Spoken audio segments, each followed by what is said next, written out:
ma sœur, mon frère, bonjour. Je te connais, tu vas dire, hé, Bnei Noah, là, c'est quoi ça encore? Selon la Bible, qui a été donnée en hébreu l'expression Bnei Noah, se traduit par les descendants de Noé, ou les enfants de Noé. Ils constituent l'ensemble de l'humanité. Pour les Go, on dit Bat Noah, fille de Noah, et pour les gars, on dit Ben Noah, fils de Noé. Tu te souviens de ce qui se passait au temps de Noah?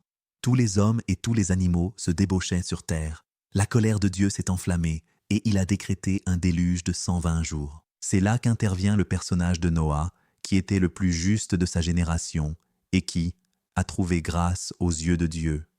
Aussi, Dieu lui a annoncé sa décision de déclencher le déluge. Il a demandé à Noah de construire l'arche afin d'être sauvé lui et sa famille, ainsi que tous les animaux mâles et femelles. À la fin du déluge qui a détruit toute vie sur terre, Noah est sorti de l'arche qui se trouvait sur les monts d'Ararat. Dieu lui a ordonné ainsi qu'à sa famille et à toute sa descendance d'observer cette loi. Ah oui, mais s'il n'y avait plus aucun homme vivant sur terre à part Noah et sa famille, cela veut dire que toute l'humanité descend de Noah? Et oui, CQFD. On peut donc affirmer que Dieu a ordonné à toute l'humanité d'observer cette loi. C'est cette loi, quelles sont-elles? Loi numéro 1, l'interdiction de l'idolâtrie. Loi numéro 2, l'interdiction de blasphémer. Loi numéro 3, l'interdiction de tuer. Loi numéro 4, l'interdiction des unions interdites. Loi numéro 5, l'interdiction du vol. Loi numéro 8, l'interdiction de manger d'un animal dont un membre aurait été arraché alors qu'il était encore vivant. Loi numéro 7, l'obligation d'adopter des lois et d'instituer des tribunaux.